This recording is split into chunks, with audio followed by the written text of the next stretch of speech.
So we've been talking about how to write exponential functions, and to do that, you need to have the a value and the b value. The a value is pretty straightforward. It's just the y-intercept. The b value, there can be a lot to it. So the b value is also known as the growth factor or the decay factor, depending on if it's making the function bigger, growth, or smaller, decay. Words like doubling, tripling, multiplying, and dividing are all giveaways for exponential patterns. However, percent increases or decreases are also indicators of exponential functions. So we know that doubling indicates that b would be 2, or tripling indicates that b would be 3 because you're multiplying by 2 or you're multiplying by 3 each time. It can get a little bit tricky though when we start thinking about how we determine the value of b when there is a percentage increase or decrease.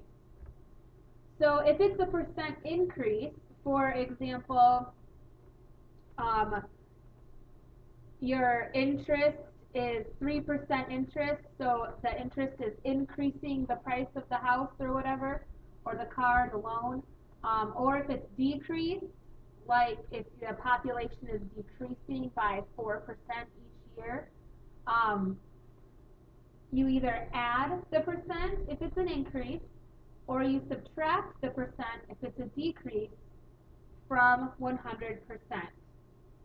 Then you change the new percent to a decimal, and this is your value of b. Now, these two blanks right here are very important for determining if the function is a function with exponential growth or exponential decay. If b is greater than 1, if b is greater than 1, so it could be 10, it could be 2, it could be 1.1. As long as b is greater than 1, not equal to 1, but greater than 1, something bigger than 1, then the function has exponential growth. It's going to go up and look like that. As it goes across, it gets bigger and bigger and bigger. If b is in between 0 and 1, like a fraction, then the function has exponential decay. It goes down and down, down, down, down, and looks like that. So let's determine what the value of b is in each of these cases, and then decide if it is either bigger than 1, exponential growth, or if it's in between 0 and 1, which would be exponential decay. So a 3% increase, up here, we're increasing, so it says that we add the percentage to 100%. So we'll say 100% plus 3% equals 103%. Zoom in a little bit. So we have 100% plus 3% equals 103%.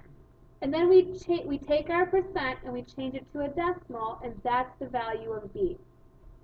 So b is actually 103. If you want to change a percent to a decimal, you move the decimal over to the left 2 spots. So b is 1.03. Now the reason that this leads to growth, since this 1 right here is going to keep the original amount when you multiply and make it a little bit bigger. So anything bigger than 1 is going to be exponential growth. Number 2, doubling, that gives you a b value of 2. You're multiplying by 2 each time. So this is also growth. Oh, and we'll write growth up here also. Dividing in half. If you're dividing something in half each time, that means you're multiplying it by 0.5. And 0.5 is a number that's in between 0 and 1, so that's going to be decay. It says a 5% decrease.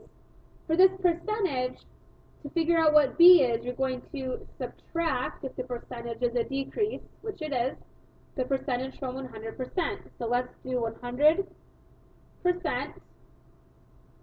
minus 5% equals 95%.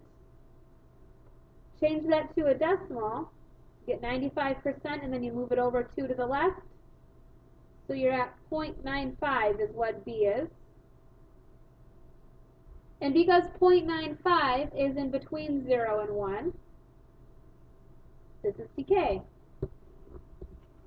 You're taking 95% of it. Not all of it, just 95% of it. Because if it decreases by 5%, that means that 95% of it still remains. Tripling is a key word that means multiplying by 3, so B would be 3. And since 3 is bigger than 1, this is going to be exponential growth.